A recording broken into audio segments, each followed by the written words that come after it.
Hi, everyone, and welcome to another episode of the Anime Lounge podcast. I'm your host, Matt, alongside with my other host, Lance. And we have Cam with us again today. I'm really excited for this one. I'm not.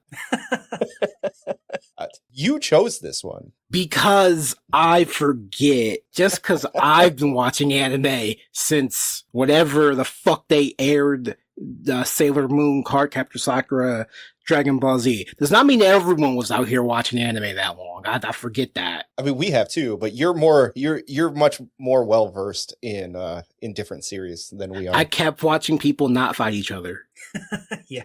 That's fair. That's completely fair. We do always like to start off with an adult beverage of choice. Cameron, since you're our guest for today, what do you have? The same thing I had the last time, tea, whiskey, and cinnamon syrup, but with more whiskey, not whiskey, rum.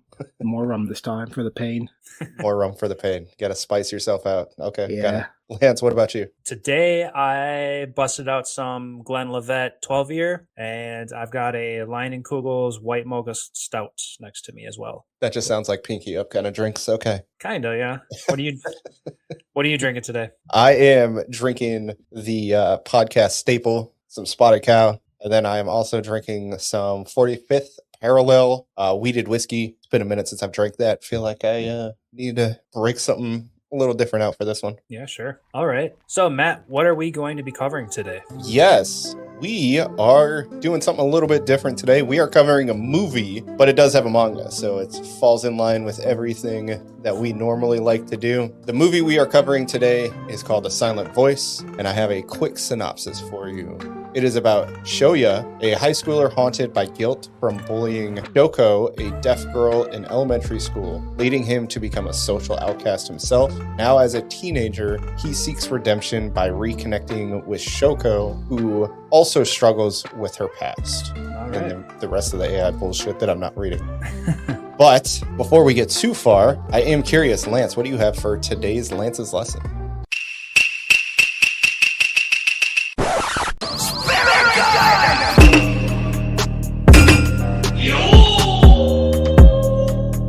Today's Lance's lesson is going to be the Japanese word for bridge. And bridge is hashi. Hashi is spelled Hashi.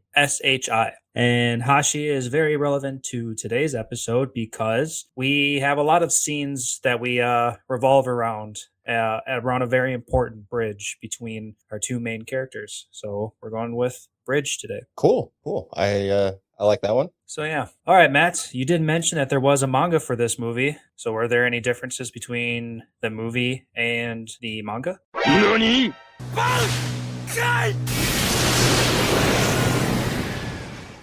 All right, buckle up, folks. If you don't want to hear me talk a lot, look down in the notes below the episode.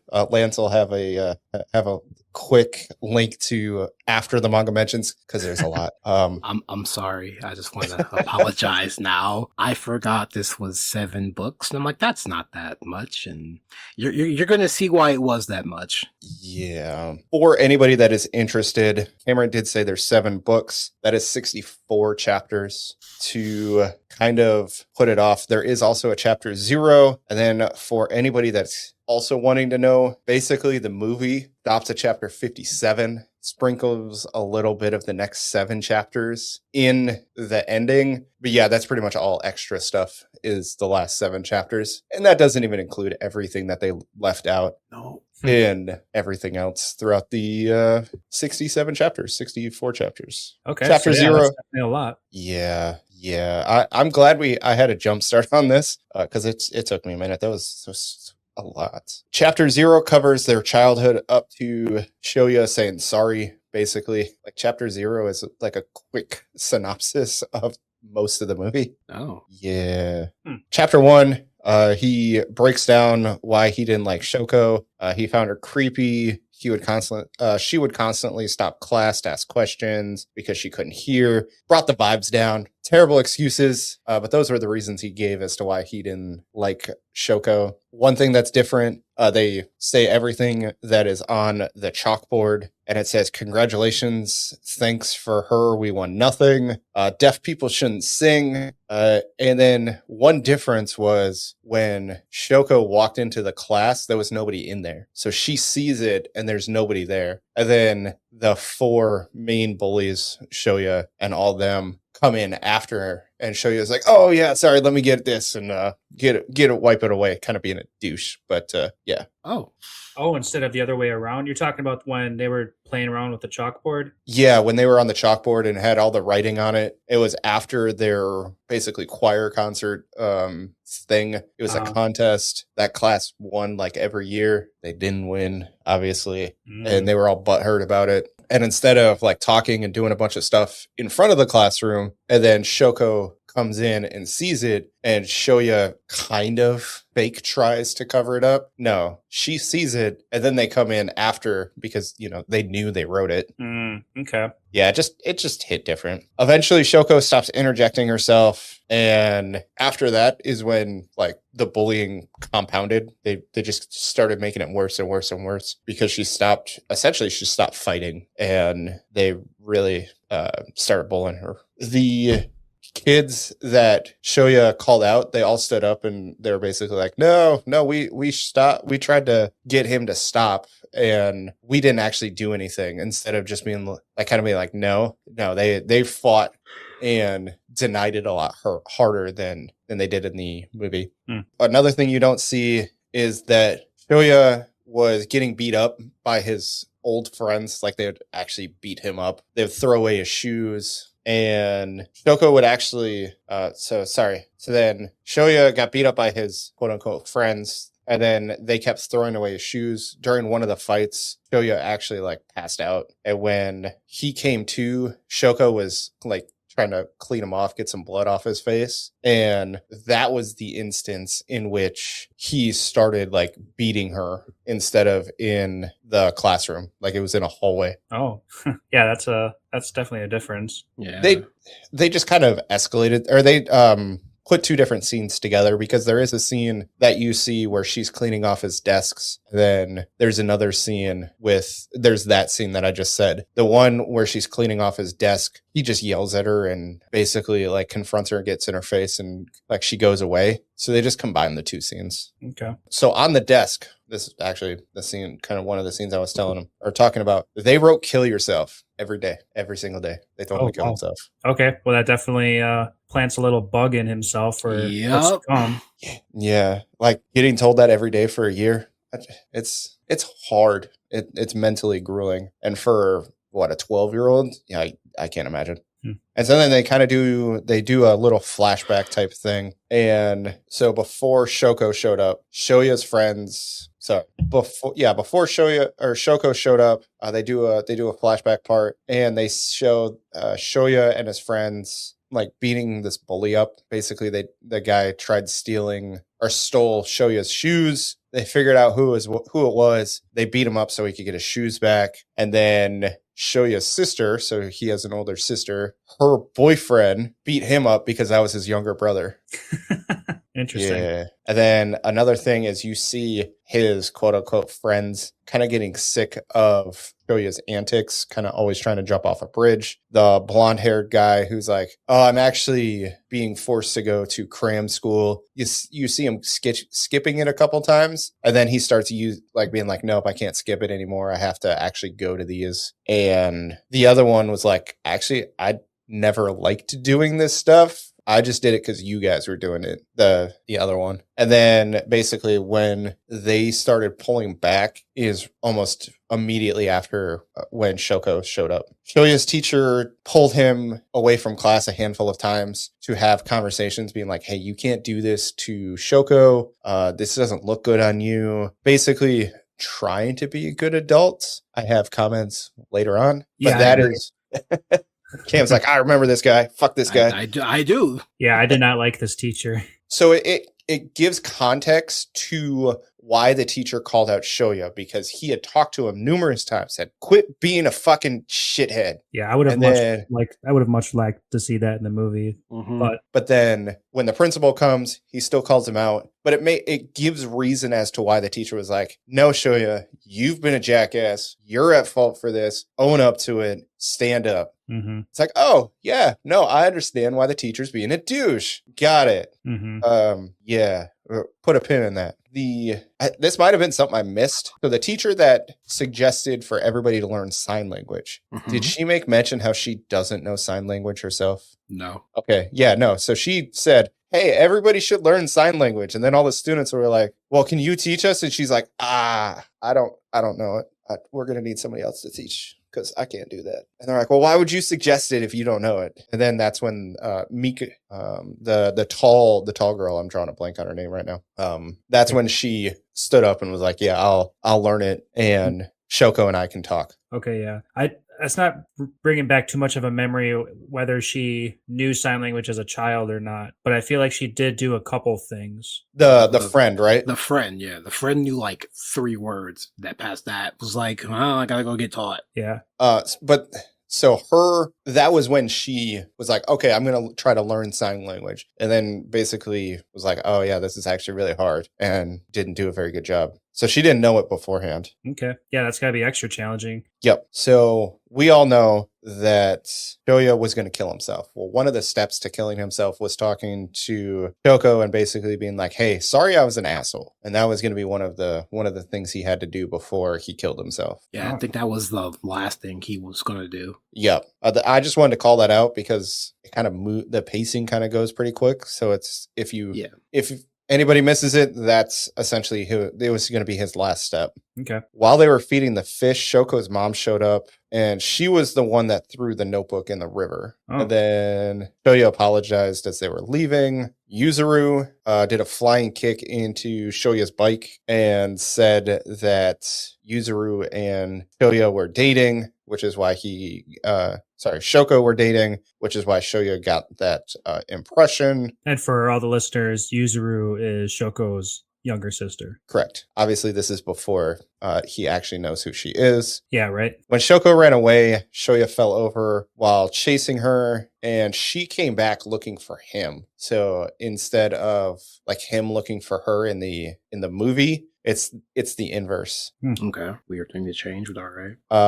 And then wrote Y on Shoya's palm and then helped him up. So basically spelled out Y, and then they started talking and having the conversation as to why he was looking for her. Yuzuru never ran away from Shoya's place. Yuzuru's mom came to the salon saying she couldn't find Shoko, and then Shoya and Yuzuru went looking for Shoko. All right, I'm going to butcher his name.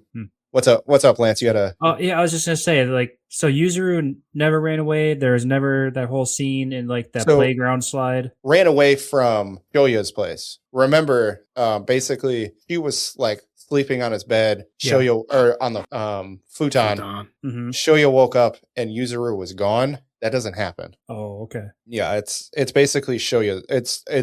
Well, I guess we should say Yuzuru's mom came and was like, hey, I can't find Shoko. I need help. Okay. I am going to butcher his name. Nagasuka. There we go. Yeah. Tried getting Yuzuru into a public bath because he didn't know that Yuzuru was a woman. He thought she was a guy. Uh-huh. And so that's just a kind of a funny little thing, like trying to get her to go into a bathhouse.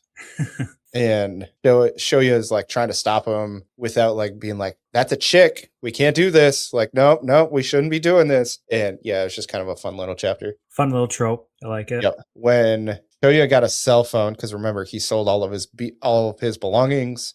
He got Yuzuru's contact information from Nagasuga. Why does he have it? After the whole incident, he got it from her. That's weird.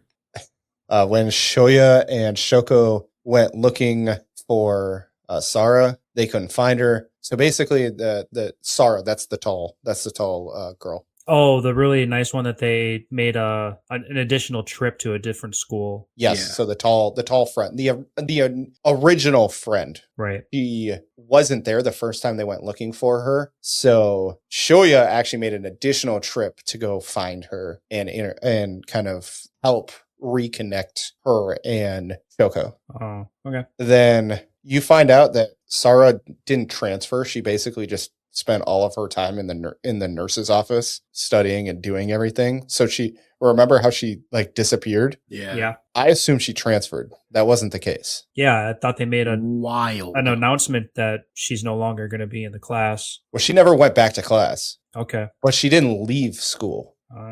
How do you keep that hidden for a year? I think all the kids knew. I just don't think they forced her to go to class. That's crazy to me. As an American, that's crazy. Yeah, because she still graduated. So they all went to karaoke together, and as they were leaving, Shoya confessed everything he did to Shoko to Sarah. Later that night, she sent him a picture saying thanks for getting them back together, like Sarah and Shoko. And it was them at a beach or like some sort of water function. So basically that they were both in a swimsuit, but they were both like kind of covered, so it wasn't just straight like boobs. Good. This is a huge thing that is never brought up in the movie. They see a flyer for a contest to make a movie, and the winner gets 2 million yen. That is a huge subplot, like a massive subplot in the manga. Massive subplot. Just doesn't exist. It is not alluded to. Nothing. Nope. That's the literal whole B plot of the series, and you're like, I mean, I get why y'all cut it, but like, not even like a mention. Damn. Yeah. Which, real quick for everybody, 2 million yen is approximately almost $13,000. Oh no! This movie came out 10 years ago, so you gotta go by. Good point. That's not. That's what I did. Yeah. So it's essentially 25,000 if I did the math right. The editor note that I saw was the price. It was basically, this is the price that Shoko's mom paid for hearing aids. Yes. Okay. So it was essentially like a 1-for-1 of what she paid for hearing aids for Shoko. Okay. And remember, Shoko's not involved in this movie yet. Okay. Or she's not around because she goes to a different school. So this is just Nagasuka and who tries to convince Shoya. I mean, he does convince Shoya, but this is who sees the flyer and then says we should do this, and then he convinces Shoya to do it, and then they convince other people, which I'll get into in a little bit. When Naoka gave Shoya the coupon and made eye contact, that is when she put the ears and tail on. Like, she's literally staring him in the face and was just like, cat ears, tail. I was just like, man, this is really deep, really intense. Fear. It was really funny. I wish they would have done that in the movie, because it would have been really funny. Like, just straight daggers at him. It's like, this is my thing. I understand where you're coming from. I just have to disagree. That's fair. Noko put it in a note saying, I always liked you, in one of the cat purses. Both of the guys got one of those cat purse bag things. Yeah, it didn't go to Shoya. It went to Nagasuga. And so he thought she meant that. So he goes back to the cat cafe, and Naoka just berates him and blows up on him.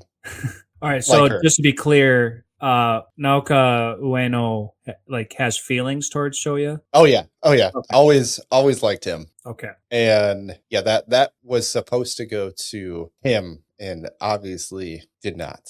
Okay, that's funny. So Mickey, there was definitely a moment in the movie where Shoya and Nagasuga went to the cat cafe together because they wanted to confront Ueno, but she didn't appear until just as they were leaving. Yep. So that was just a whole different opportunity. Okay. She wasn't going to confess. She wasn't going to confess to him. Right. There.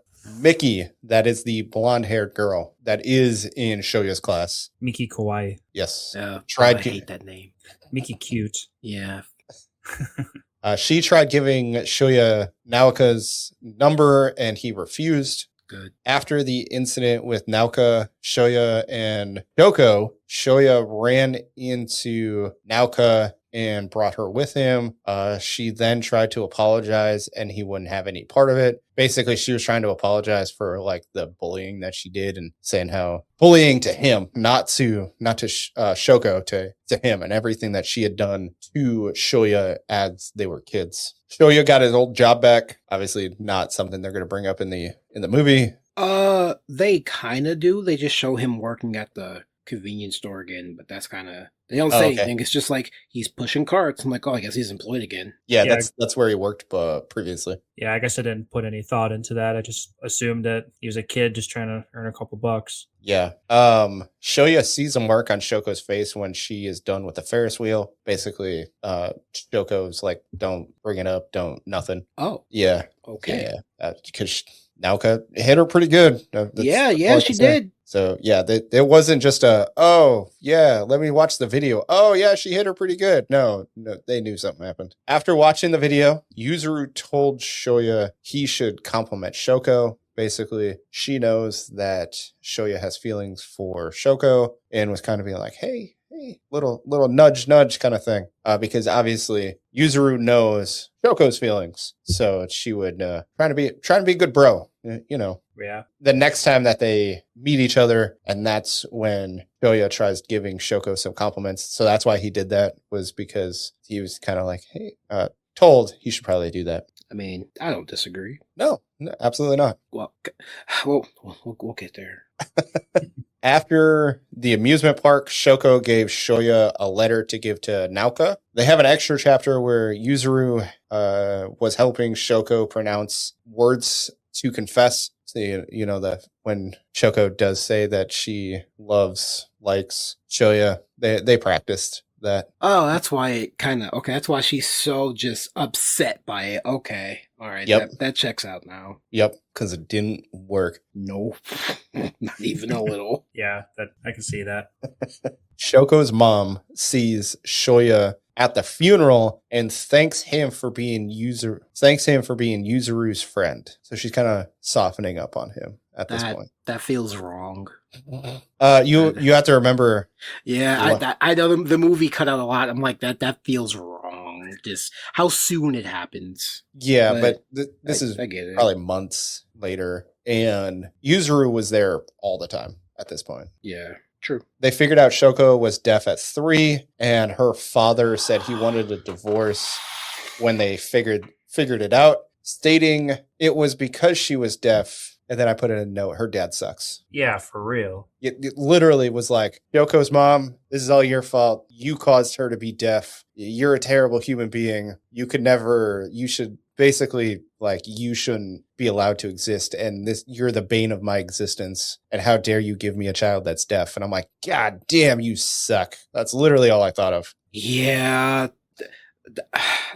That's why she's so mean. Because, well, I mean, one, her kids, been bullied since she was in elementary school, but also, like, that, we don't see that part, and just, like, Yep. Why is she so mean? Like, oh, okay, you know what, she has every right to be. She's also mean because she believes that if she's mean, that Shoko will be able to defend herself more, which is also why Yuzuru has short hair, because Shoko's mom tried cutting Shoko's hair to be super short to kind of make her look more like a boy than a girl. Yeah. And Yuzuru cut her own hair and was like, I will defend Shoko so that she doesn't have to look like a boy. Okay. Also, she's only 3 years young, like 4 years younger. Because who's the other dad? Wait, hold on then. Oh, wait. Oh, yeah, this is the other part. During the divorce stuff, you find out she's pregnant. Same dad.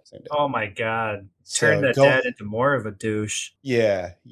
And she couldn't tell him because she already was like feeling depressed and stuff. And she basically told her mom, she was like, yeah, I'm pregnant. I was like, oh, fuck. Ooh, damn. That really sucks. So she raised both of her girls all on her own. And she's Shoko is only 4 years older than Yuzuru. 3.5 to 4. Yeah. They definitely don't make it seem like that. But yeah, it's only about 4 years. 4 years difference. Nagasuka and Shoya were the directors. Shoya asked if there was a role that Shoko could play. Oh, this is one thing that I apparently didn't write down. So the only reason why Satoshi is like kind of friends with them is because of the movie. Because they were like, hey, we need somebody that is kind of attractive to be the main character. And then they were like, hey, do you want to be in a movie? And he was like, yeah, sure, I'll be in a movie. And Nagasuka was like, I'm not paying you for this movie, though. And he's like, yeah, that's fine. I don't need payment for this. That's the only reason why they're friends. And because of him, that's the only reason why Mickey is interacting with Shoya. So this movie is literally the main like subplot of the series. Yeah, Oh, wow. because in the movie, those two are just hanging out because they like each other? Question mark. Who? Yeah, the movie does not. Red-haired boy and Miki. Oh, Satoshi. Yeah, Satoshi. That guy. Like they made it in the movie. They're like, hey, you're kind of weird and interesting. Can I get to know you? And I was like, no, that's not how it happens. Not even close. Like nobody wants to, especially in Shoya's case, like nobody wants to be friends with him because he's weird and interesting. Like that never happened in his life. It's not going to happen in his like second or third year of high school. Second year. Yes, second year of high school. So yeah, makes no sense in the context of the series. Mickey and Naoka objected, but Satoshi thought it was a good idea that Shoko was in the movie or had some sort of part in the movie. This is kind of funny. Naive, 16-year-olds. So Natsuka asked Shoya to grab a ski mask, a knife, gloves, rope, handcuffs, and duct tape. Oh boy. So there's an abduction coming. Within the context of the movie, it made sense, but like you can't just like go out and buy all these things together. Like Yeah, good point. you get put on a watch list if you buy on all these things. So yeah, that was kind of funny. They filmed at Shoya's elementary school. You find out that Satoshi got bullied while he was in elementary school. Apparently he had thick eyebrows and people made fun of him. I'm like, that's just... Yeah, he does have thick eyebrows. He does have thick eyebrows. Seen Fully Cooley. Yeah. Yes, pretty similar, but I'm like, that just seems kind of like new age normal. So it didn't throw me off, but I get what you're saying. And then when they attempted to get permission to film at the school, they ran into Shoya's old teacher. Basically, he badmouthed Shoko and was saying that she's going to live off the government. She's a terrible person, all these other things. And I'm like, man, he really does suck. Yeah. And he figures out that Shoya went to the high school that he went to, and it's like, see, you are a commendable person. You're actually turning into he said fine young man, mentioning how difficult it is to get into the high school that he went into. Also mentioned how he knew the other teachers were also bullying Shoko. So yeah, he's a douche. He's a complete douchebag. Word about it. Didn't say anything. He let Shoya get bullied and get called out in front. He called him out in front of class and knew he was not the only one. And he let all the other kids be like, no, I didn't do nothing. Yeah, he's a fucking douche. And then after all of this happened, Satoshi threw water in the teacher's face and was like, well, I guess we're not getting permission here. Ooh. Could be worse. Could be worse. They do end up getting permission eventually while Shoya's in a coma. But yeah. Oh, the movie takes that long to make and everything? Mm-hmm. Yeah. It takes essentially the whole school year to do. And they redid it. Oh, no. Nagasuka and Shoya got into a fight about the movie. Shoko had to get in between them. Satoshi wanted to become friends with Shoya because of the picture of him jumping off of the bridge and because of the movie. Naoka is the reason Shoya went to the bridge after the argument in the classroom. The picture Yuzuru won the contest with is an imprint left of a dead bird Shoya had given to her to take a picture of, because remember, he takes pictures of dead things all the time, but in this spot it's actually an imprint of a dead thing instead. Okay. Yuzuru's camera took a picture of Shoya saving Shoko. Basically has like him dangled over the railing and saving Shoko. Whoa, really? Yep. No idea how that happened, but Yeah, fun right. times. Then Naoka read the letter to Shoko when she confronted her after the incident. So after she tried killing herself incident. Shoya's friends were actually the ones that stopped the fight between Naoka and Shoko's mom. Oh. They worked on finishing the movie while Shoya was in a coma. Shoko took Shoya's place to help build everything in the back. everyone kind of gets a chapter to show their point of view after the incident and how they've grown, which is kind of interesting to see. Shoya and Shoko's mom and Yuzuru found Shoya and Shoko at the bridge. Oh, so after the hospital, the dreaming, and then they Shoya and Shoko meet each other on the bridge. It was Shoko's mom, Yuzuru, and Shoya's mom that found them on the bridge. He also tried ripping his catheter out. Didn't go very well. So he did get it taken out. Like, he did get that taken out. Shoya was in a coma for 2 weeks. Okay. Shoko's mom brought money to pay for the hospital bills, and Shoya's mom refused. So instead, they bought sushi for to celebrate. Sorry. They were invited. They were there. Sorry. No, that's good. That's fine. That's perfectly. It's like, actually, I don't need the money for the hospital, but let's have sushi instead. Yes. No. Yeah. That's Right. Fine. That's very funny. It's a very odd like the equivalent exchange really doesn't work out there, but yeah. So she bought sushi for everybody instead to basically celebrate, and they were all obviously invited.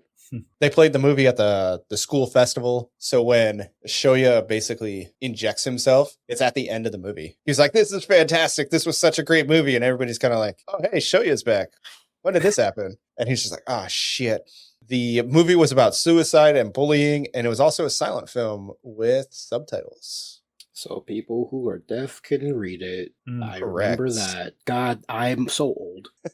That is correct. So chapter 57 is where the movie leaves off. Like I said, there's 64 chapters, minus the part where Shoya helps Yuzuru with her homework and Naoka and Shoya's conversation. Everything else is extra. The movie, because remember, the movie was for a contest. They win the contest. It makes it to the preliminaries, and the judge said the movie was trash and basically said a bunch of the costumes were terrible because Sara and Naoka were in essentially they're going to high school for fashion design. Yeah, fashion. So obviously if you trash the costumes, that hurts them because they're the ones that made it, which there's a little good thing that happens. There's the writing was terrible, which Mickey did all the writing. The acting was terrible. Basically, he said everything was straight garbage, straight trash. Why did I have to force myself to watch this? And everybody's like, and another thing is that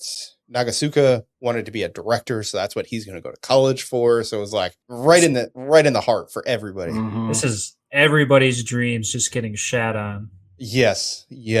Damn. So then Sara and Naoko submitted. Well, so Sara submitted the content or the costume. It was a fairy costume into a fashion contest that would essentially get them into a fashion college. They won. So now they got admitted to college in Tokyo. Yes. So that's a big one. And Shoko gets accepted into a stylist's salon to become a stylist. And the reason why this is important is because this is also in Tokyo, and the person who runs the salon is actually also deaf. So it's kind of a great thing for Shoko. And when Shoya finds out about it, he goes off on her and saying like, you can never make it in Tokyo. And basically it was like, oh shit, everything you just did for like 60 chapters was almost for nothing because you just shit on yourself right there. And then he goes back and was like, hey, yeah, my bad. You should definitely go to Tokyo. And I can't go to Tokyo because I'm going to stay and run my mom's salon because she can't do it forever. And I'm like, don't be an idiot. Go to Tokyo. Go with her. No, do not go with her. Get your shit together first and then go. Go to college in Tokyo. Like, pseudo follow her. Yeah, obviously get your shit together. But like, you have an opportunity where you can kind of make up for stuff and you're choosing not to. And then the ending of the manga is a coming of age ceremony. This is so after everything, there's a meeting with the elementary school, and Shoya helped Shoko walk through the doors of this meeting, and that's the end. That's really, the end. I love that, but I hate that. Yes, I hate it a lot, actually. I get what you're saying, because it's kind of it feels like a very tropey ending. I wouldn't even say that. I just think it's bad. That's fair. Because we don't see anything. In my head, I have a totally different picture of the last panel. So when I read it, I was like, that's not how this ends. And I'm like, you know what? Never mind. It's probably how this ends. That is how this ends, I guess. Yeah, the ending was fine. I liked it. I like the anime ending. Yeah. It's infinitely more impactful. Yes. I don't mind that all the extra stuff. In Like, in the mangas was, I assume it'd be a weird thing that the movie would add, but I assume that there was X's over people's faces and everything like that still. Yeah. Yep. That happens. Yeah, all so the that X's fall down. Yeah, that makes a really good ending for the movie. Absolutely. I wish they could have kind of there would have been no good way to add the like this is what everybody's going to do after school. But I guess I'd have just said fuck it, show it anyway, but that's me. But you can't really do that because like the whole everyone getting their heart broken at the movie thing doesn't happen. So seeing them extra happy that the girls go to fashion college and everyone else goes to wherever the fuck they go, it doesn't hit as hard. But you know, that's just me. Yep. In the movie, I don't remember anybody like wanting to do anything like this. Like obviously the movie making thing in the manga was a huge thing, but like their aspirations for future life, that was never brought up. Okay. They're also in their third year, so they are in their last year. So it makes sense that they're like, "Hey, we got accepted into fashion college, and I'm going away." So yeah, I was like second or third year. Yeah, I thought they were second, and then time skip to the coming of age ceremony. But yeah, no, you're right. Yeah, and it would have been hard. Like Cam said, I feel like it would have been disjointed if he woke up. They had a like, hey, we're getting ready to graduate. What do we got to do for like 10 minutes? And then Shoya going to school and having his like aha moment, I guess you could call it, where he's like, oh yeah, I guess I'm going to be a better person now. Promise God. Which he's not. Which is actually kind of funny because remember that part happens and then he blows up on Kyoko and saying that she's not going to make it in Tokyo. So it's like, I get him saying that because he's never seen her cut anyone's hair. So he's like, that feels random and weird. What are you talking about? I'm like, brother, you don't know what she does when she's not around you. That's true. The other thing, I know they bring this up in the anime, but she had been to Shoko's mom's salon when she was little. Oh yeah, can we talk about the movie like proper now? Yeah, that's all I got for that. Go ahead. That's all I got for the manga. So yeah, 45 minutes later, it's a lot. Fun times. Yeah, we can go back into like some of the things we wish we would have seen in the movie. But yeah, let's get into the movie. So this is my third time watching it, so my second rewatch. So I picked up on things and it was like, okay, I'm just sad. I'm gonna be sad here for a second. This is literally a blink and you'll miss it moment. You do see a little baby Shoko in the salon after she got like beat up or some shit because she's covered in leaves and shit. And I was like, wait, what the fuck? I'd never noticed this. Yeah, but that was before she started going to their school. So she was getting bullied at her other school. You're just like, damn, this kid has had a hard childhood. Damn. Correct. All right, so wherever you want to start, because that's all I had to say about that. Well, that's the other interesting part. So that's where Yoko's mom was basically trying to bully Shoya's mom into giving her like a butch cut, and she was like, no, like she gets to decide how I'm cutting her hair. And Shoko's mom's like, I'm never going to come back here. You're a terrible person. How do you stay in business if you don't listen to your clients? And she was just like, but the little girl gets to decide. Like, not you. The little girl does. So I appreciate Shoya's mom even more. I do. Like, I get both sides of the argument. Yep. However, I'm not giving a child a butch haircut. We can cut it some other way, just not that. Yeah. And especially to be like, if she looks like a boy, she won't get beat up. No, that's not how that works. Teach your daughter how to fight. But yeah. At that rate, yeah. Tell her to stop being such a pacifist. She can't. It's in her nature. All right, where are we dropping, boys? Where are we starting? Well, for starters, that manga mentioned, like, that was just a lot of great detail. It was definitely a lot of great detail. Yeah. I know it covered just a lot of base. But to bring it back to the movie, I think we should just start with like our favorite character or who we hated the most, or whichever angle we want to go with, because we can do emotions were definitely drawn in this movie. Okay. Yeah, we can definitely do that. Cam, you want to start this one? I know you. Sure. I love Shoya's mom so much. She is such a good person in this movie. Little ditzy because she burnt his 1.3 million that he spent a while trying to give her, but Yeah, right. accidents happen.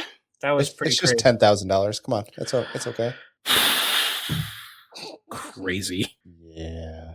That and the fact she is also raising 2 kids by herself. No, and her not by and herself. her granddaughter. It's so. Remember, he's got a sister. Shoya, because that's not confusing. And then that's the other thing. So we see the dad is the boyfriend that replaced the boyfriend that beat up Shoya. Yeah, I'm really glad that's not in the that's not in the movie, because I'm just like, who is this Brazilian man? Everyone's like, that's a black man. I'm like, oh, Well, he who says is he's this Brazilian. black man? Is he He says he's Brazilian Yeah, he says in the anime? Yeah, he in the said- manga and the Oh, in both. I wrote a note about him because in my notes I said, Who the fuck is this black Brazilian? well, who the fuck is this black man? No, well, I can't here's- say what I wanted to say because Here's what my I'm not gonna say that on y'all show. I appreciate that.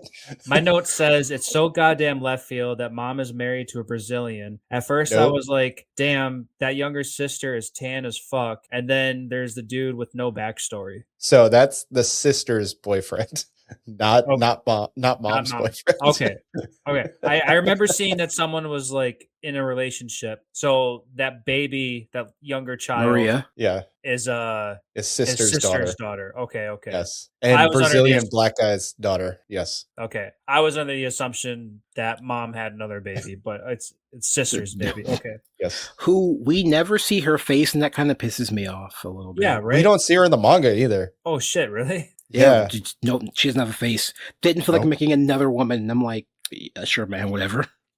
I mean, she's not necessary. Like She's the really daughter's not. the only necessary part. I fucking hate. Okay, I hate the teacher a lot. Yes. More so after remembering what Matt said in the manga. Naoko's pretty down there too. Not as bad as the teacher, but she's pretty fucking down there. Sorry, continue. As far as like the movie, the teacher literally is just like, it was him. He did it. And I'm like, you dumb bitch. You're a teacher. Like, I know this is probably like 2005, whatever the fuck. We'll pretend no, cell phones. 2010, when cell phones were all cool and hip. I still would have been like, I'm gonna beat the fuck out you if you don't stop. Stop bullying this girl. Cause now you're making my life difficult. So, So stop. Yeah, he just watched it. Yeah, from the movie perspective, it's kind of like he didn't give 2 shits about his students. He let things happen. Because he didn't give 2 shits about the students. Okay. Well, you did make the comments that in the manga that that Shoya was at least pulled aside a couple times, but we That was didn't get because we the didn't principal was going to get involved. Ah, And then the principal did get involved. Okay. So it was pointless. okay. I mean, the teacher's still shit regardless, but Oh, absolutely. Yeah. the movie made him seem like a more, well, I guess, like I said, I'm pulling that one instance, but he's still, it bothered Slightly me. less of an asshole. Yeah, just slightly, but still, he's still an asshole. Yes. Can I say that Yoko's dad, who I hate, like that's super fucked. You got to So read the fucked. manga, so yeah. Yeah. Literally divorcing your wife because, in his words, you produced a deaf child. Yeah, Super that's- fucked. Brother, it takes 2 people to make a kid. So what are you talking about? You're at fault too here. Right? Yeah, right. Right? Uh, If going just off the movie though, it's definitely the teacher, only because I give more precedent to adults than I do kids. We Fair. still have to remember they're like 17. Yeah. So while Nauka sucks, she does have, room for growth and to like learn from her mistakes and get better. The teacher's always going to be an asshole. That's who he is at this point. Yeah. Yeah, if you want to compare it that way. I mean, but yeah, Nako still straight up sucks. Yes, she does. Yes, absolutely. We don't get to see the reason she sucks either, because she's got, I think she lives with her grandpa and her 3 little brothers, but her home life, that's my other problem with this movie. No one else's home life is talked about or described. And I'm like, okay, some of you kids suck, but why do you suck? And we don't know, because we don't see them at home other than Shoko and Shoya, so. Yeah. Well, they only briefly mention Nauka, that she, like, who she lives with. We don't see her home life either. I know. I feel like all of these kids suck, but they could have gotten at least like they suck because of this, so it's fine. Yeah. But we don't get that, so. Yeah, that's fair. It makes sense why they suck. Doesn't help anything. Sure doesn't. Oh. So, yeah. As far as favorite character, Cam, I'm kind of agreeing with you. The mom's great.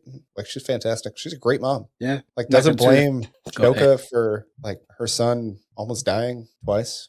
Yeah, literally twice. Yeah. Yeah, right. I mean, it's not okay. The first one's not her fault at all. The second one, it's not your fault. He tried to save you. That's who he is as a person. He would have done it regardless. But like, explain yourself. Why did you want to kill yourself? What's going on here? I know they do talk about it in the manga. Lance, do you have a reason? Do you have an idea of why she would want to kill herself?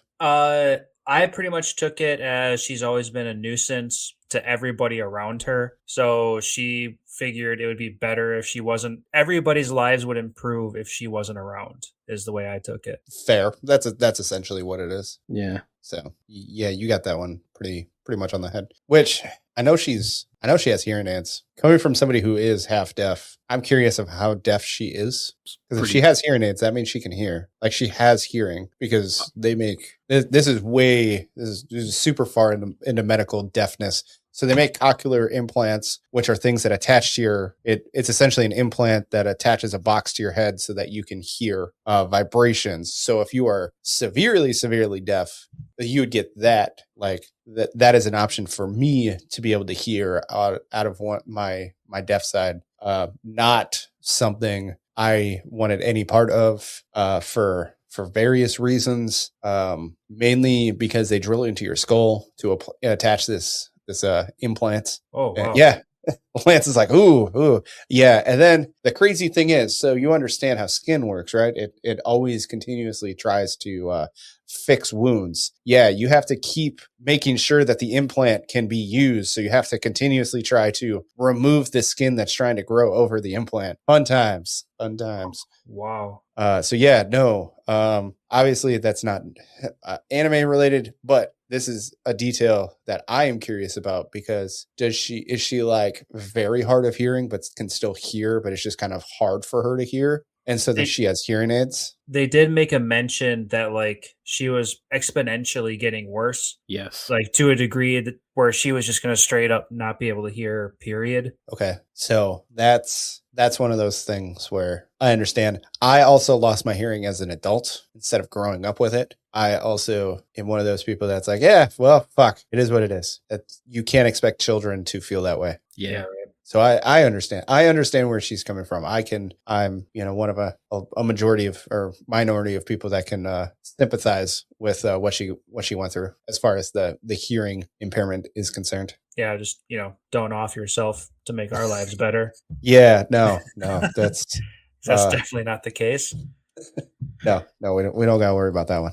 Lance, did you say who? So we basically all agreed that the teacher sucks. Nauka sucks. Yep. Did you have a favorite? Did you say your favorite character? I will agree with you guys that Shoya's mom is really nice, but I immediately really appreciated Shoya when he got a little bit older and went to the school. That scene that we got in the beginning, no, not in the beginning, but like, when he was a little bit older and depressed and we saw him signing. Yes. The fact that he realized that he was a piece of shit and, Naoka made that comment that like, you're only trying to like redeem yourself. And like to a degree, 100%, that's what it is. But like he took himself to the step of learning sign language so that one day he'd be able to talk with Shoko. And I thought that was super powerful. And he's just trying to make amendments for like the shit he's done in his past. So like, I really like that he's trying to better himself in that just because of all of that kind of stuff. So I really did like that Shoya was just going through all of these steps. Yeah. Yeah, I agree. That's one of those things where it's your actions weigh a lot more than your words. Yep. And he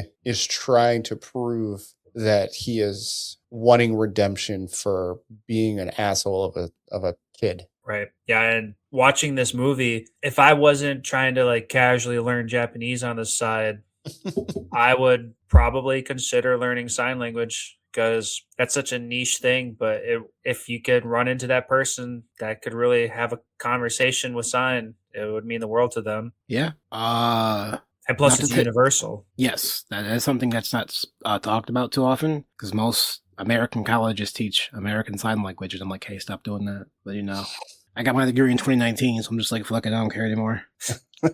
I'd like to say, I would very much like to say, thank you to fucking 11 Arts and Nozomi Entertainment, who no longer exist. If not for them, we would have not gotten this movie and a few other movies, because Crunchyroll is still just ass. So ass. Yeah, especially with movies. Because I don't believe 11 Arts evolved into G-Kids. They just kind of stopped existing. So thank you for bringing these very artful anime movies to us. Yeah, stuff like this needs to come around a little bit more frequently. You want a little bit of history? Sure. Yeah, let's go for it. So this movie and Your Name came out around the same time. Mm-hmm. People do not talk about this movie because Your Name exists, and Your Name was such a spectacle of an anime movie when it came out. This just got completely overshadowed. Now that people are realizing, oh man, Shinkai kind of just makes the same story over and over again. People are going back and watching this to go, man, why didn't I know about this before? I'm like, because all the promoter marketing people pushed the other movie because they didn't think a movie about kids, a deaf girl, a dude wanting to kill himself, and his shitty friends and his one good friend would be good. But and a girl who wants to kill herself. And the deaf girl wanting to kill herself. Yeah, that's hard. That's a hard sell, but hey, someone did it, so I'll get you guys to watch Your Name at some other point. You're going to go, okay, I understand why people like this more. Well, not like more, but it was more accepted. Yeah.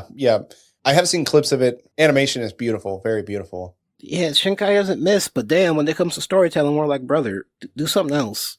How many ways can we say the same story? Don't keep trying. I think we're at 6. Like, that's not a joke. I'm not turning all the way around. I think we are legitimately at 6. As long as the animation is beautiful, we'll keep going. That's Demon Slayer problem. Well, they only got 2 more movies, and the story progresses. God, so. Thank God. Sorry, we're here to talk about this, and not my hang-ups on Demon Slayer and the general public. Yeah, I got a topic that a lot of people might have thought similar to. Watching this movie, I could not stop comparing our main character to Subaru Natsuki from ReZero. No. Sorry, continue. Sorry. Explain yourself. I guess it was really just the slicked back hair and the eyes. They just show you some dead eyes. Got it. Yes. I guess just the roundness, like the cat-like eyes also. Like, I don't, it's just the slicked back hair and the dullness of the hair color and the hair and the eyes. It just made me think of Subaru Natsuki from ReZero. That's really it. I was just thinking like this is. I just kept thinking of it. Okay, here's the problem. Lance isn't wrong because ReZero also came out in 2016. So yeah, I understand where he's coming from. That's true. No, but yes, I understand. Aesthetically, yes, but like comparing him to Subaru. No, okay. Well, wait. Hold on. No, Lance kind of right. Subaru also grows slowly. Slowly. I'm not comparing like the characters in general. I'm just like the character design. That's all I'm talking about. I'll give you that. They do look a little similar, and they both very slow to growth. But yeah. I'll finish season 3 one day when season 4 comes out. Yeah. Okay. Very generic question. Did you cry, Lance? I did not cry because I watched the majority of this movie I was getting my oil done while I was watching this, so like I was in public. Oh, brother. So I kept myself brother. Okay, so I lied. I've seen this movie 4 times. Once in the theater, one at OhioCon. I watched it with my girlfriend and my mom one time because my mom has seen this movie and she was like, I don't understand why y'all are sad. I'm like, Mom. And then today, so I've seen this movie 4 times. Mom, you don't have a soul.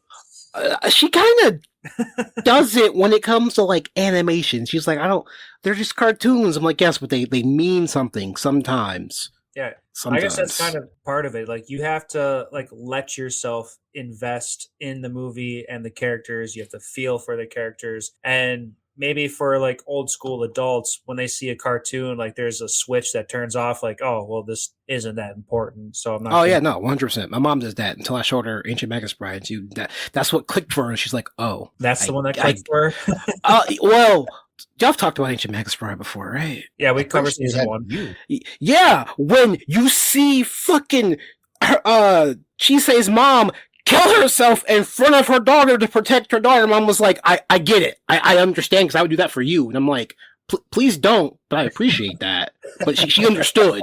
Yeah. Yeah. So, yeah. Okay. But yeah, no, I've cried every time I've seen this movie. Yes, in the theater. Yes, at Ohio Con with like 15 other strangers. Because when he saved Shoko, like, the room was silent. There was no crying. It was, what just happened? And then realization. I had to console my girlfriend at the time. And then I cried because I'm just like, I want to do this. And then I shed a few tears this morning, like 14 hours ago. Yeah. Because I was like, well, yeah, because I totally didn't watch the movie, the day of the recording to have everything fresh in my brain. No, I have everything written down. That's all good. Mm-hmm. Oh, yeah. Good on you for rewatching it so many times. You're well prepared. Man, you would think that the whole middle of the movie, like, damn, I forgot this happened. Or I thought this moved faster. We're still here. All right. Yeah. This movie was up and down. Definitely emotional. Like, I was telling another friend about this movie because I thought of him because he was trying to teach himself sign language. I'm like, hey, if you want a good cry, you should watch this movie. I thought of you because you're trying to teach yourself sign language. And he's like, oh yeah, maybe if it's a good movie, I'll show my girls. I'm like, there's a couple of heavy scenes that's probably not the best, and plus it's in Japanese, so I don't think that's such a good idea. You should watch it for yourself first. And that's fair. All right, I have a new mission now. Beforehand, I need information. Lance, do you like your mom? Yeah, of course. I love my mom. Okay. At some point, we're gonna have to watch Machia. Machia? I gotta make Lance cry now. Okay. I don't know where it's available because I own it behind me. It should be on Crunchyroll because I think we watched it on Crunchyroll last year. Yeah, so I just Googled it. Machia, When the Promised Flower Blooms. Yeah. Y'all gonna need to watch that and get back to me. Fuck it, do it for Mother's Day. There you go. There's some 4-month advanced planning. Jobless on steroids? No. Still fucked. No. Well, they got to kill him on Father's Day. Because it was funny to watch us Americans suffer, and the Japanese went, ha ha ha ha ha. And then we got a revenge with Jujutsu Kaisen this last week, but that's that's another story. Yeah. I'll have to figure out where to watch this. Should be on Crunchyroll. I'll look into Machia after we're done here, but we'll see how that goes. With that being said, never have I ever watched anime with any of my parents. My mom's a quiet person. I'm sure if I requested to watch something with her, she'd be more than willing to, because that's not something of course, my mom's a very loving, caring person and she doesn't get many requests. So me asking her to do that, I'm sure she would be like, okay, but it would be pretty strange for me to ask her to watch anime with her. That's for sure. I've said why I got about that. Have I said why my mom watches anime with me? Remind us, I guess. You gave her a happy story? No, she walked in my room one day and was like, hey man, you got a big box downstairs. I'm like, oh, it's my figure. And she looked around and went, how much money have you spent on all this shit? And I'm like, I don't know, like $2,000. And she looked at me and was like, okay, we're going to watch something. Because why the fuck have you spent $2,000 on anime bullshit? And I'm like, all right, we'll watch something. It took 3 shows for her to understand, but we got there. Hey. Now she's bothering me about Free Rein. I'm like, how do you even know that came out? Because I haven't told you. I haven't told you. So who's out here telling you?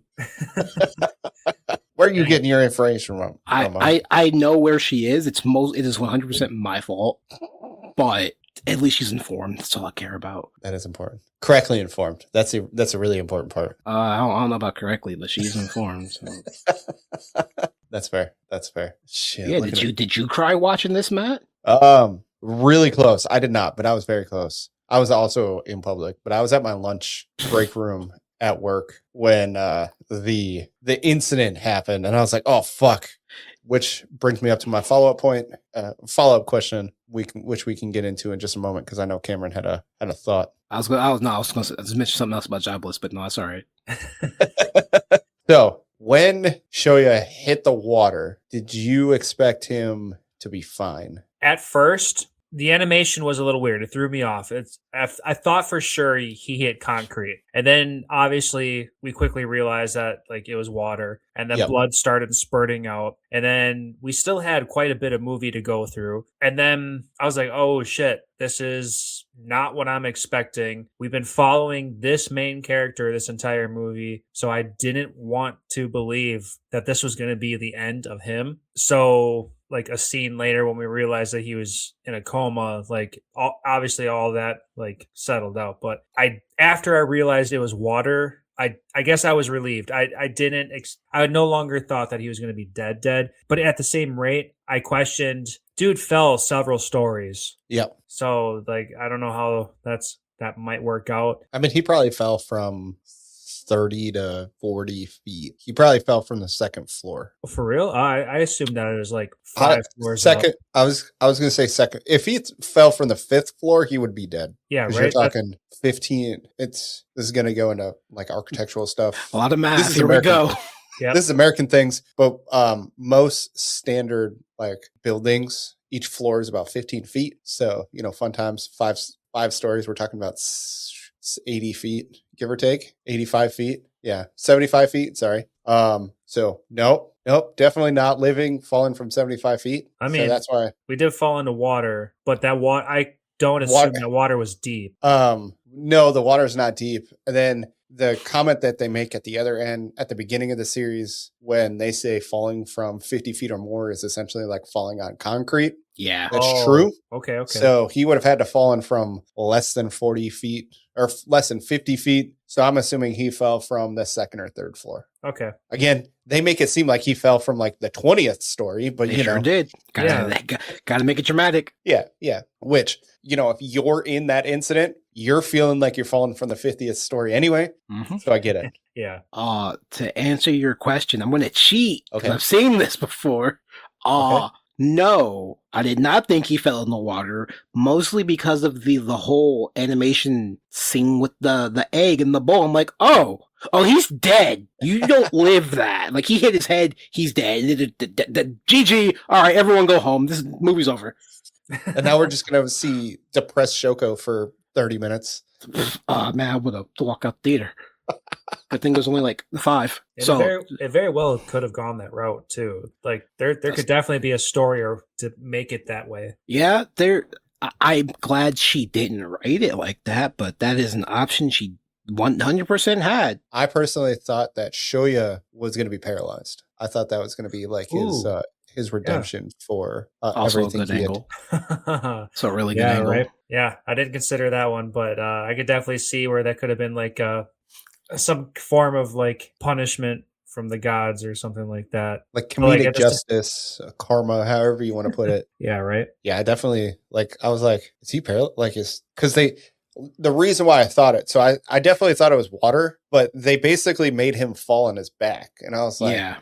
Did he just get paralyzed? Like, is that like he got paralyzed for saving somebody? Like, is that what's going on right now? And then I was definitely, it was like, is he dead? Okay, he's not dead. Is he going to be paralyzed? Like, is this because we don't get to see him for like a good 5 minutes of movie screen time. So we're like, what's going on? What's happening? Is he going to be okay? And then obviously you find out that he's okay. But that was definitely my thought process as to what was going to happen to him. Was I definitely thought he was going to be paralyzed. Yeah, definitely could have been a route. But I think if I would have been at home, I probably would have cried. By the way, it probably would have been. Oh, I would have too. There's nothing wrong with crying in public. I don't want people asking me questions. I do. It's funny, Lance, when you gave that pause as to like where you watched this, I was like, was he at like a truck stop or something? Like it's just kind of like a random location. Nope. I was getting my oil change. I was like, damn. That's funny. There was an older man in the waiting room with me, and I was sitting on a chair with my phone and a piece of paper taking notes. And the last thing I needed was for an older man to look at me crying, looking at my phone. This dude just got dumped. What's going on? And then I have to go pay for my services, and then have that guy see me with like red shot eyes and like, "You okay?" I'm like, "Yeah, I just saw something sad." No, but I definitely felt it for sure. I held myself back, but if I was at home, I definitely would have, because I 100% cried when we were watching Bunny Girl. Bunny Girl. Yeah. Yeah, the first Bunny Girl movie. I Yeah. definitely cried like yeah, 3 times so did over. everyone else in the theater in public. Okay, in a dark theater in public when everyone's in the same situation, I would have let myself cry. But at noon at a car shop or getting my oil change, no. All right. You want to feel a bit better about yourself, Lance? Sure. So I'm going to tell the jobless story. When Rudy and Paul have their reunion and they're beating Rudy's beating the shit out of his dad. Yep. I was at Planet Fitness working out at 2 a.m. so I'm fucking crying. Granted, You were probably the only one there. No, there was 2 other people, and then the 2 people who were working the desk, and one of them was like, "Hey, you good? You crying kind of loud?" And I'm like, "So I don't have this with my dad, so no, I'm not okay. I'm gonna go to the free weights and like not throw them because I would like to keep my membership, but like lift them aggressively." He's like, "I cool. If you want like a snack from the fucking the protein chips or whatever, you go ahead and take one." And I'm like, that cool. scene was definitely emotional. So there's nothing wrong with it. You might even get some free share out of it, like I did. You got some free protein chips that tasted good but had the texture of ass. Super thick chalk. That's funny because I have a funny story about. So when Rudy like ran into his dad's party, that incident is when my wife came home and she was watching it and she was like, "What the fuck are you watching?" Because of course, the one chick had like the armor bikini on. Yep. Yeah, to distract from her sister. Yeah. That's the reason. It's the canon reason.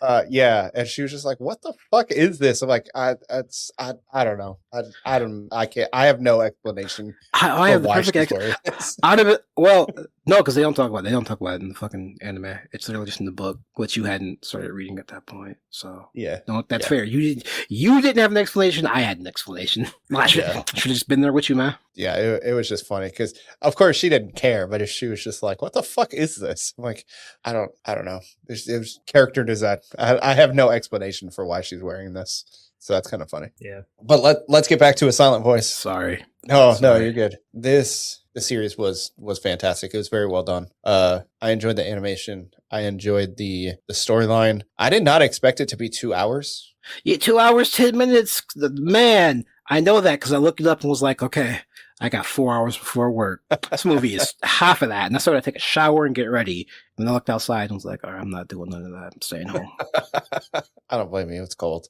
Fuck the cold. The snow should not be up to my goddamn bumper. We didn't get any snow. Like I physically cannot leave. Oh, I can leave my house. I can't leave my street. Like I am literally trapped. So that's fair. Fuck it, watch a movie. Yeah, for all of our listeners, we're recording this at the worst time of the year, where the northern, like me and Matt are Wisconsin, and we were suffering with like minus 37 wind chill. I would take that in a heartbeat.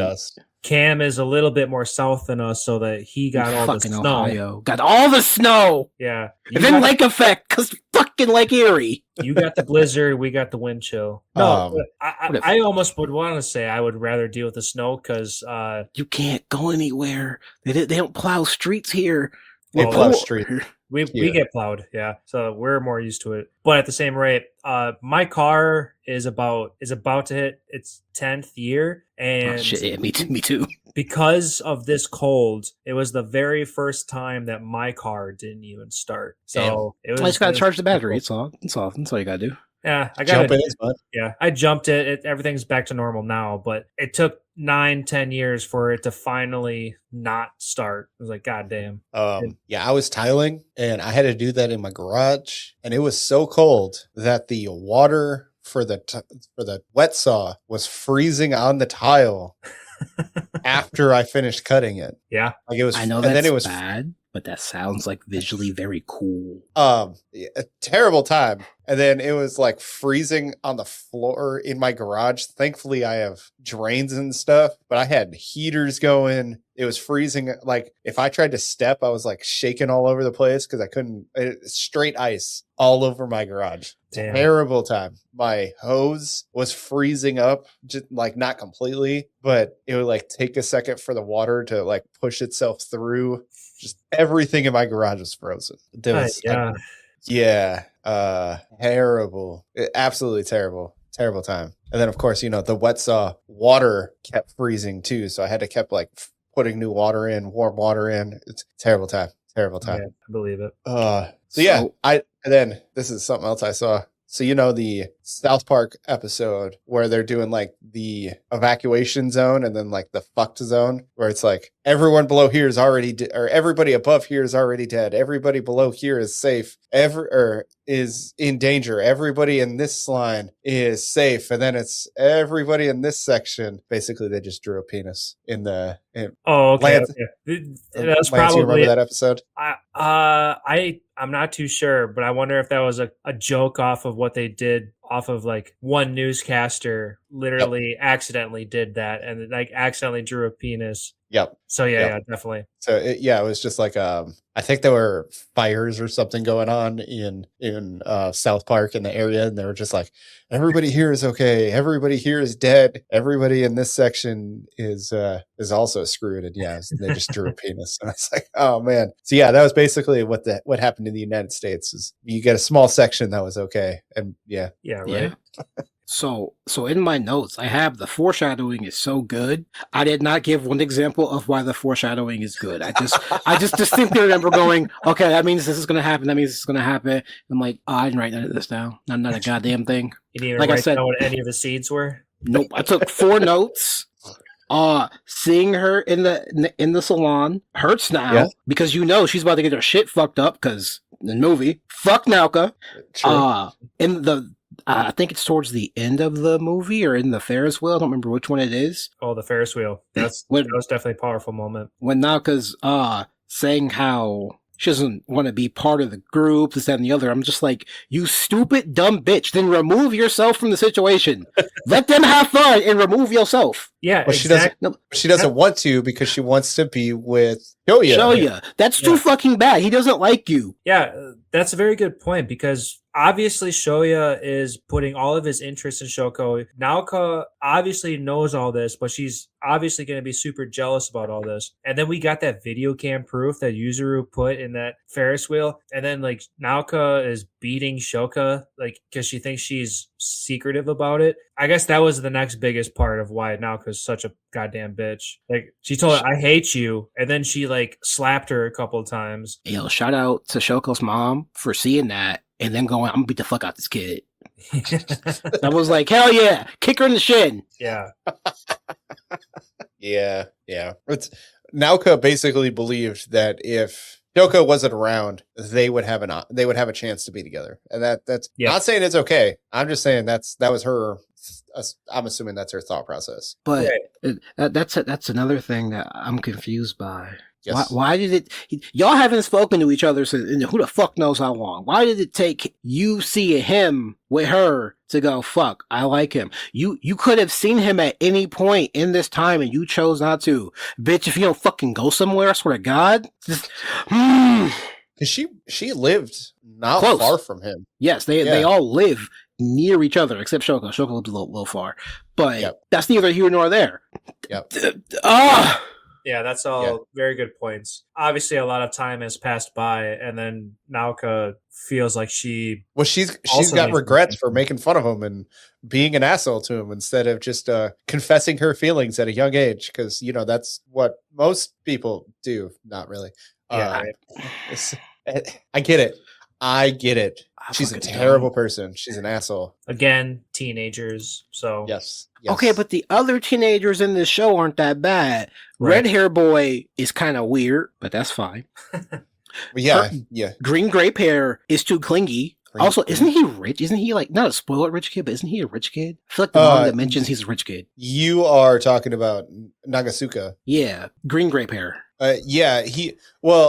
Not specifically, but you can kind of infer it because basically he gives Shoya a bunch of money, and he was like, "Yeah, don't worry about it. We're friends. Yeah, We it's got like this." $300. I'm like, brother, what? Huh? Yeah. Yeah, because he gave money to Shoya for the train and for like food and a bunch of other stuff for him to go find Sarah. I had to stop myself. I was gonna say a word.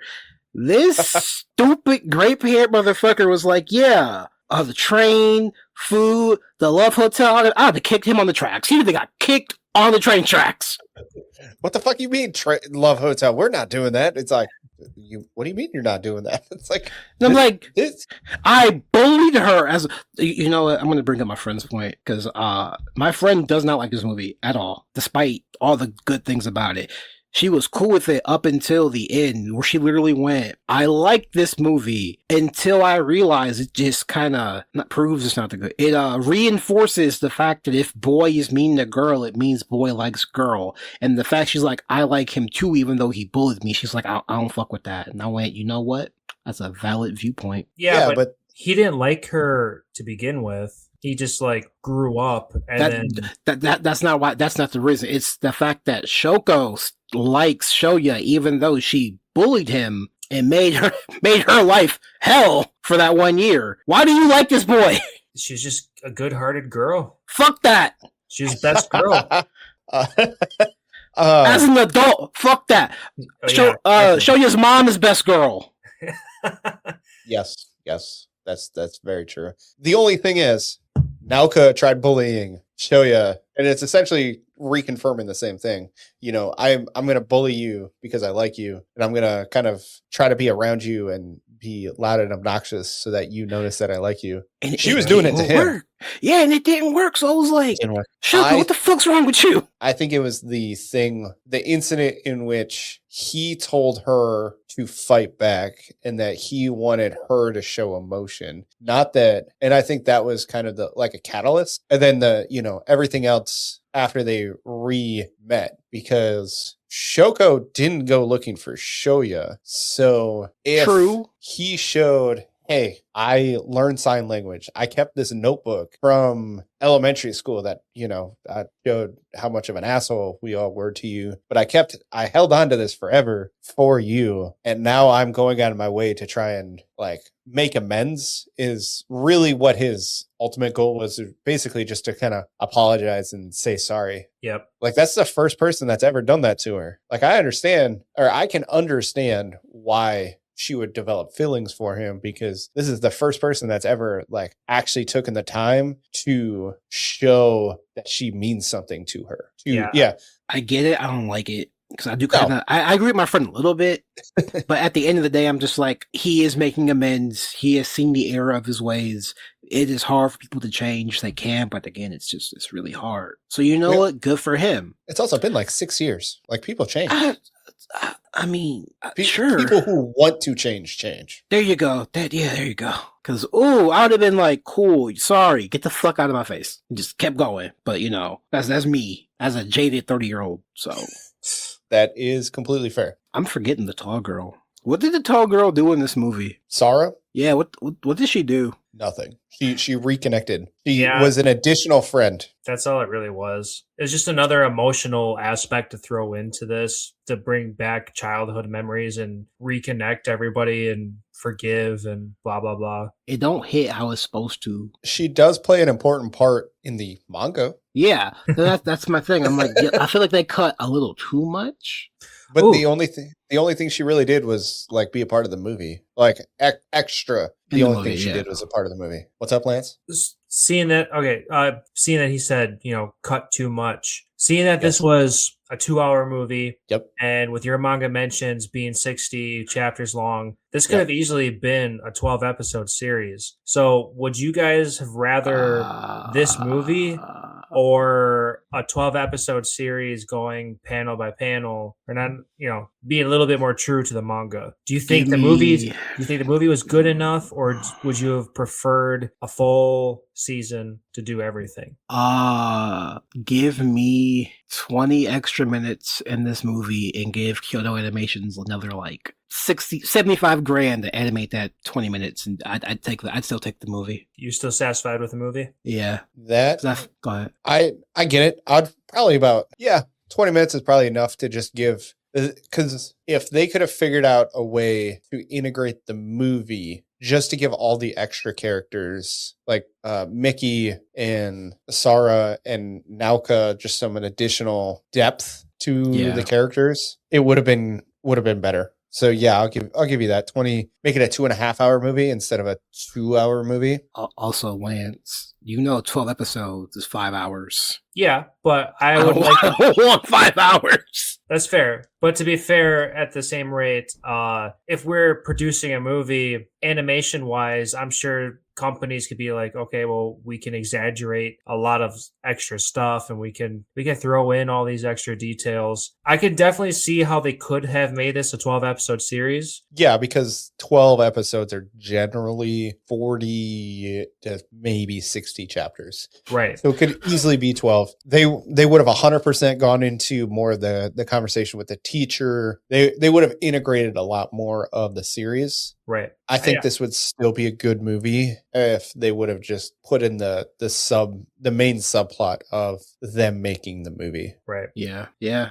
Because you still probably would have skipped out on the teacher conversations, all of the teacher conversations. And you're like, you got it. The teacher's an asshole. We know he's an asshole. We don't need to know why he is. We just know that he is one. Yep. And then a lot of the, like, I don't want to say filler stuff, but just a lot of the subplot stuff as far as like what they're doing at school.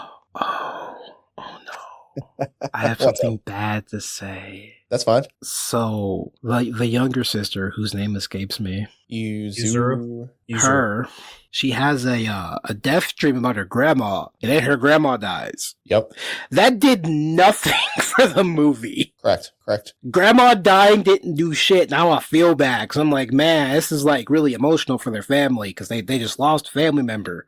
This doesn't have anything to do with the plot because literally send Shoko a text that night saying we should hang out tomorrow, and that's when he gets like his kind of weird clingy bit before the fireworks festival and that whole part, which we could talk about that if you want, because that's Yep. Yeah, in the manga, that's not how that happens, because they have the funeral, and then some time passes, and then that happens. But yeah, it's pretty close in a timeline. So, because my second rewatching college with my friends. When we watched this, my friend made a very astute observation of every time Shoko says, see you later, she does the little peace sign thing. Yep. But at the fireworks festival, she doesn't do that. She signs something else. Normally, I'm just like, oh, this is the same thing. She's just doing it different. Okay, whatever. And I'm rewatching it. I'm just like, ooh. That's not. Ooh, that's when she decided to do what she did. I'm like, ooh, why would you do that? Because if you're paying attention, you notice it, and then you see her do that, and you're like, man, why would she do that? Yeah, also Shoya did it, but she didn't do it. And then the reason she gave was so stupid. I'm gonna go study. Bitch, if you don't sit your ass down and watch the goddamn fireworks. Yeah, right. On vacation. Yeah. I just like that's where the movie I think kind of shines in its foreshadowing, because you're like, that's not right, that's not correct, that something's weird's about to happen, and then something weird happens. So there you go, Lance. That's one of the good foreshadowing things. A little bit, yeah. Yes, absolutely. That is a very good foreshadowing. I'm terrible at catching foreshadowing, so that's about it. Don't feel bad, I am too. I mean, that's a very minute thing to pick up on. It's a very clever thing to pick up on, but I don't think that's necessarily obvious enough to like raise alarm bells. Yeah, right. Yeah. Well, that's good foreshadowing, is when you can watch it a second time and you're like, ooh. Yeah, okay, right. Yeah. That's what that means. Yeah, if you can pick up on it on a second rewatch, like, ooh, yeah, there's a sign, a very subtle sign, but there's a sign. Yeah, absolutely. Was there any other moments that like you really want to gravitate towards? So I know we definitely talked about the saving of Shoko and just kind of all the good parts where Shoya's Yeah. mom. Yeah, I have one last thing I can talk about. So earlier I made a comment that I liked the concept of like the X's over the faces, or maybe I didn't say that I liked it. I asked if the manga did it. But well, like I just said, I did like the concept of X's being over the faces of people that Shoya thought weren't going to be friend worthy or whatever. But anyway, there's the moment at like the carnival where Naoka was a friendly face, and then she said something that disturbed Shoya, and then Shoya immediately like put an X back up over her face because he got into a mindset, and like it just fucked with him at that moment. I thought that was very good writing and like emotional kind of detail to be like, oh, well, you're no longer a safe person and I don't see you as a friend. So here's that X all over again. No, you're right. It is very good. It makes her feel not one dimensional because she has not an arc. Isn't a good. She does not have an arc. Yep. No. I don't want to say this. It is a very good indication that people can change for the good, for the betterment of you, and for the detriment of you. Because immediately he's like, "No, I don't fuck with you no more. Get out of here." And I'm like, you know what? Yeah, you're right. She was not good for you, brother. Tell her to leave. Exactly. Be gone, thought. Sorry, a little. To go into context of what happened, or anybody that doesn't remember. So the blonde-haired kid was his like best friend in elementary school that started bullying him. That's who that was. So he, as in Shoya, got upset / kind of frantic around Naoka because she essentially went behind his back and was like, hey, we should all kind of like reconnect so that we can all be friends again. And Shoya didn't want that. Right. Yeah. The kid's name I'm seeing on this character sheet is Kazuki Shimada. Yeah. That guy. And as soon as he saw the dude's face, Shoya was like, no, I don't want this. Yeah, exactly. Yeah, you bullied me. Because if it's any consolation to him, even the other dude was just like, yeah, no, I don't want this neither. If anything, you quit being a bitch and quit meddling. I'm like, yeah, tell her. 100%. Which is also kind of funny that, so if you guys remember, the reason why he was even around to save Shoya was essentially because he was going to like pick a fight with him. Oh, yeah. I don't think you mentioned that in the manga mentions, because I did read that in the chapter, because they were him and the fat kid. Because the fat kid is not brought up, he's not talked about. He literally is just there until he's shown again at the very end. Because it's the blonde dude and the fat dude. So at the end of the movie, they're the ones that pulled him out, and you can tell this.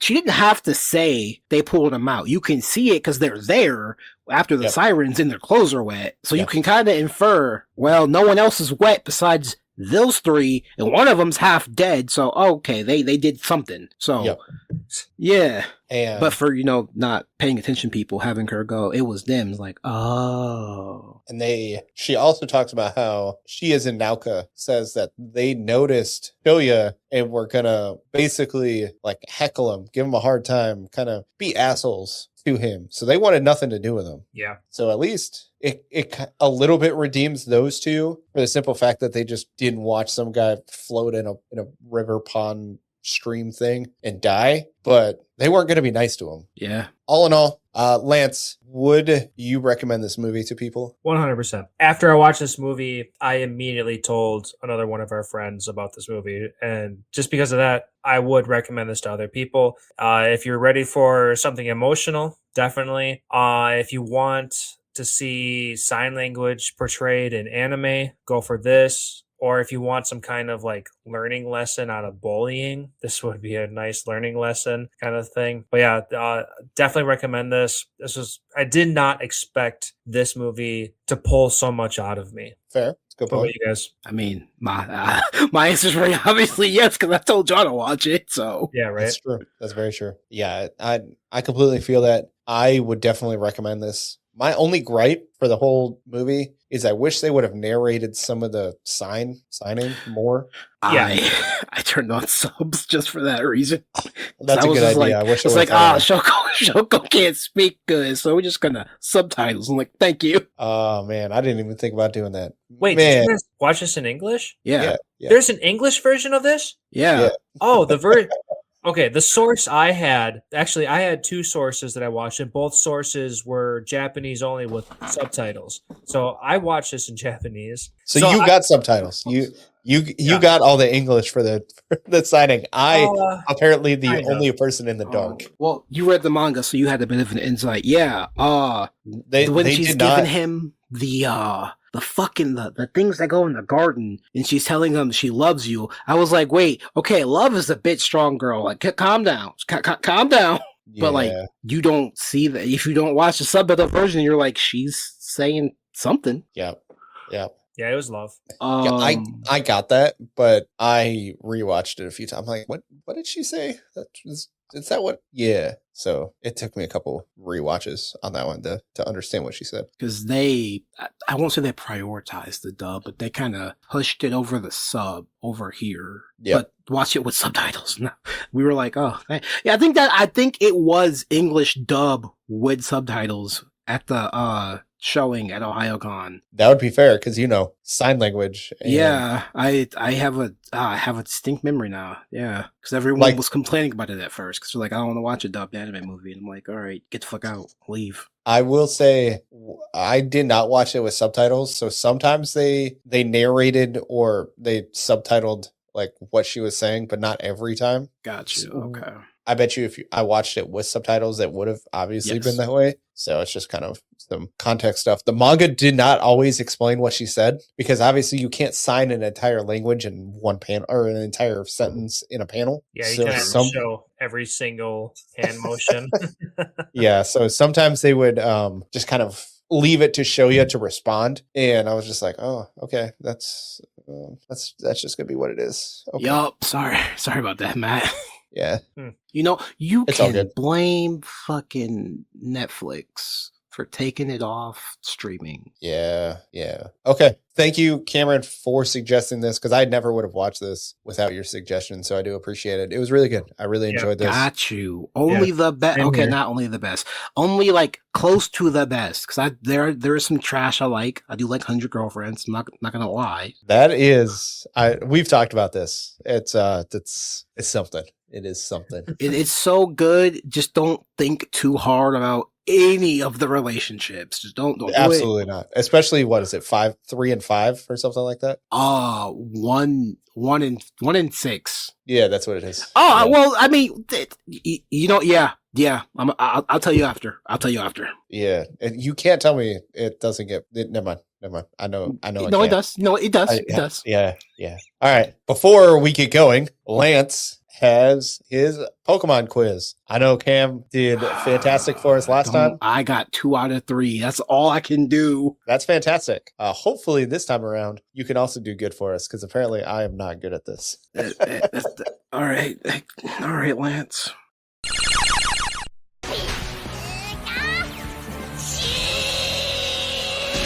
So we are going to jump back into Generation 4 questions, just like last time Cam was here. Okay. And I feel like I should say for all our listeners, Generation 4 is Dialga, Palkia, Diamond Pearl, Giratina. So just so everyone's on the same page, let's jump into these questions. It doesn't help me in the slightest. Maybe not you, yeah. But maybe it'll help our listeners. All right, so question number 1. A new method of evolutions was introduced in Gen 4. How do you evolve Tangela? It learns ancient rock. It's ancient something. And you level it up 1? Nope, that's Yon Mega. Matt, what are you thinking? I've never played this game. I have no idea. I didn't use a Tangrowth because they suck. I have to use the Wolf Glick angle. They suck from a competitive standpoint. Yes. What is that? Ancient power and then level it up 1? Or you like use it 5 times and then level it up 1? I don't. So you're saying it needs to know a move. You have to use it a certain amount of times and then it'll level up and then it'll evolve. I think because that's Annihilape's whole gimmick, but like Annihilape's good. So yeah. Yep. Yeah, I remember that. But it also told you exactly what you had to do in Arceus. Yeah. Well, there's that, but like Annihilate is also like Gen 7 or that's Gen 9 7, Pokemon. 8, 9. It's really late, so things got to get exponentially more complicated. I don't know. That's Sure, that's my Again. answer. I don't remember because Tangrowth sucks. yeah, I'm gonna go with that. Just, Okay. it's gotta know a move, gotta use it, and then it can evolve. Okay. I'll give you guys full credit on this one. The Appreciate correct answer is it needs to know ancient power, and then you got to level it up. So I don't have to use it 5 times. no, Cool. no, it didn't get that specific until much later. Listen, I love Annihilate. It was so angry, it died and came back to life to be angry again. I'm like, how do you not love this? Yes, It's a ghost type. Annihilate is such an amazing Pokemon. It's so Yes. broken if you can set up correctly. Exactly. Sure. All right. Question number 2. What typing is Spirit Tome? Ghost Dark. Yes, I'm gonna agree. with Or that one. Dark Ghost. It's those two because it doesn't have a weakness to anything because Gen 4 didn't have every type yet. You would ask me a question on one of my signature Pokemon. It's like no.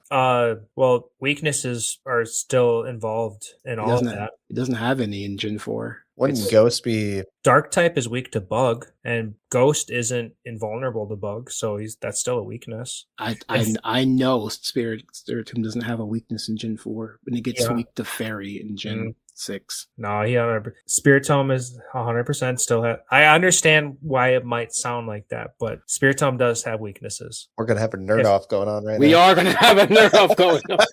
Okay, but before we do that, what's the official typing? Yeah, Ghost Dark. Matt? Yep. Ghost Dark? I love Okay. my little Hellion. Yeah, Ghost Dark is the correct answer. And then Lance is gonna search and see if it had any weaknesses. In Gen 4, specifically in Gen 4. Yep. Why am I on fucking Bulbapedia? Go to Cerebi. Fuck out of here. And of course, the first thing, the AI overview famously has no weaknesses. Yeah, this is why I love Cerebi. It has damage taken, and it has every type. Everything is 0, 1, half, and then you get the fairy and it says 2. And I'm like, yeah, no, it has no weaknesses. Everything is neutral, non-effective, and poison is half for Gen 4. Gen 4 is bug. Bug is neutral because dark. So I can send you the screenshot if you want. no, I agree because I know bug is super effective against ghost, but is bug weak to dark then? I mean, it just makes it neutral. I don't know if it makes it. Well, it doesn't make it non-resistive because poison is not very effective. Right, but that's why I would make it neutral because if it's super effective against ghost but half effective against dark, which would make it neutral. I guess I just don't know dark as well as I thought I did. A lot of people don't feel bad. Well, also it's bug, and nobody gives two fucking shits about bug types. So bug types became good in Generation 8. And we were like, hey, whoa, too good. Chill out.